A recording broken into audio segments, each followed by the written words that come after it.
Some lives are shaped by abundance, while others are defined by endurance. For Nadira Collins, survival had never been a choice but a daily obligation.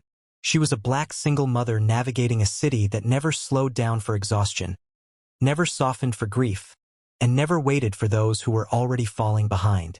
Every step she took carried the invisible weight of responsibility, the kind that came from knowing a small child depended on her entirely for warmth, safety, and hope. That night, exhaustion clung to her like a second skin. Her shoes were worn thin, her jacket frayed at the cuffs, and her shoulders curved inward as if she had learned to make herself smaller to avoid being noticed. The grocery store lights buzzed softly above her, reflecting off shelves stacked with items she no longer allowed herself to consider. She moved carefully, deliberately, counting each step, each breath, each remaining coin in her pocket. Milk was all she had come for. Nothing else mattered. Not hunger, not pride, not tomorrow. Only the fact that her child was waiting at home, tired and thirsty, trusting her without question. Her fingers trembled slightly as she pulled the coins from her pocket. They were warm from being clenched too tightly for too long. She counted them again, then again, hoping the numbers might change if she wished hard enough. They did not. She adjusted what she held, setting aside everything except the single carton of milk she had chosen with careful calculation. It was the cheapest brand, thinner than she preferred, but it would last the night. That was enough. Behind her stood a man whose presence changed the air without her knowing it.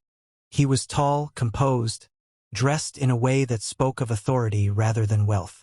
His movements were controlled, his posture straight, his gaze observant without being obvious.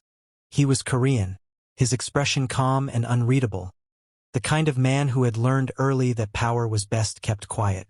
Outside, unseen by her, waited men who answered to him without hesitation, men who carried his name with fear and loyalty in equal measure. Within the city's criminal underworld, his reputation was legendary. He was not known for mercy, nor was he known for impulsive decisions. He was known for precision. He had entered the store without expectation, his mind occupied with matters of influence, territory, and debts owed. He had not come seeking meaning, yet as he stood behind her, something shifted. He noticed the way she stood between herself and the counter, subtly shielding the milk as though even the possibility of it being taken away frightened her. He noticed the careful dignity in her movements, the absence of complaint, the quiet restraint of someone who had learned that survival required silence. When she realized the coins were not enough, she did not react with anger or despair. Instead, she removed an item without hesitation, adjusting her purchase with practiced efficiency. There was no scene, no plea, no outward sign of defeat. Only a subtle tightening of her jaw and a breath drawn deeper than necessary. That moment struck him harder than violence ever had. He had seen desperation before, seen fear break men twice her size, but what stood before him was resilience without spectacle. She prepared to leave with only the milk. Something slipped from her pocket and fell near her feet. A small photograph, worn at the edges, its creases evidence of frequent handling. She noticed immediately, her body reacting before thought, bending quickly to retrieve it. For just a second, he saw the image. A young child, smiling with unguarded trust, eyes bright, face pressed against her shoulder. The way she held that photograph revealed more than words ever could. That child was not simply loved. That child was her reason. Something inside him fractured quietly. The shock was not dramatic, not visible, but it was complete. Memories he had buried beneath years of calculated brutality surfaced without warning. A small apartment long ago. A mother who worked endlessly. Hunger that came in waves. The understanding that survival often demanded sacrifices no child should witness. He had built an empire to ensure never feeling powerless again. Yet standing there, watching her count coins, he realized how little control power truly gave over moments that mattered. He stepped forward without urgency, without dominance, his presence calm and deliberate. He covered the cost without display, adding necessities she had deliberately denied herself, not as charity but as certainty. He ensured it happened quietly, without attention, without humiliation. The store itself seemed to hold its breath. Those who recognized him felt fear coil in their stomachs, but he paid no attention to them. His focus remained on her, not as an object of pity but as a woman whose strength unsettled him. She sensed something was different, felt the shift behind her without understanding its source. When she turned and saw him, there was caution in her eyes, instinct sharpened by hardship. She resisted the help at first, her pride not loud but unyielding. Survival had taught her that help often came with expectations, and she had none left to give. What changed her mind was not his presence, but the absence of pressure. He did not insist. He did not linger. He simply ensured she left with what she needed. That night stayed with him long after she disappeared into the dark streets. He returned to a world defined by authority and fear, yet something had altered within him. The image of her counting coins, the quiet dignity in her refusal to beg, the photograph of her child burned into his thoughts. For the first time in years, power felt hollow. He began to watch from a distance, not out of control but concern. He learned where she lived, not to intrude, but to understand. A small apartment in a neglected building. Cracked walls, unreliable heat, neighbors struggling in similar silence. He learned her name, Nadira, and the story she never told. Partner lost too early. Promises broken by circumstance. A life reduced to calculation and sacrifice. He ensured help reached her without revealing himself. Groceries delivered through anonymous arrangements. Rent covered by intermediaries. Medical care provided under the guise of community programs he quietly funded. Nadira noticed the changes but did not understand them. Her world had never offered kindness without reason, yet the assistance came without demand.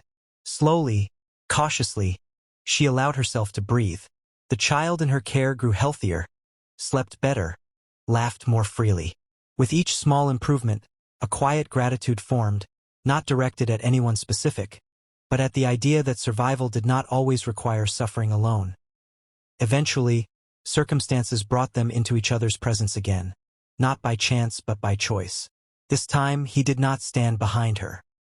He stood beside her, removed from shadows, stripped of reputation.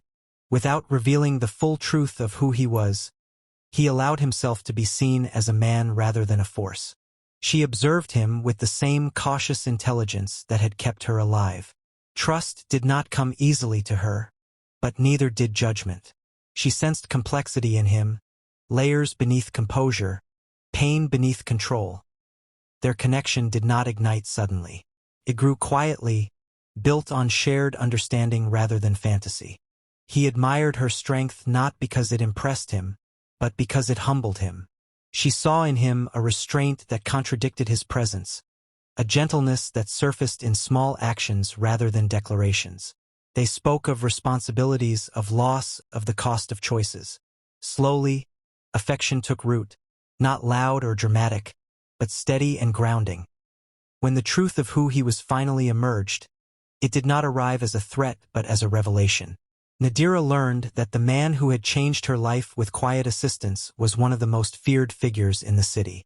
Fear touched her briefly, but it did not stay. What remained was understanding. She had learned long ago that people were rarely only one thing. Monsters could be shaped by pain. Power could coexist with remorse. Love could exist where it least belonged. He did not ask her to enter his world, and she did not ask him to abandon it. What formed between them was something neither had expected: balance. He learned restraint not from fear, but from care. She learned safety without surrendering independence. Their bond was built not on rescue, but on recognition. In time, his influence reshaped more than his own life. He redirected power toward protection rather than control, influence toward opportunity rather than fear. Not loudly, not publicly, but effectively. For Nadira, life did not become perfect, but it became possible. She regained pieces of herself she thought were lost forever. Hope returned quietly, without spectacle. The night she bought milk with her last coins remained etched. For him, it was the night power lost its meaning and humanity reclaimed it. In a city defined by shadows, two lives intersected not through violence or dominance, but through dignity and compassion. And in that unlikely meeting, love did not arrive as a promise. It arrived as understanding.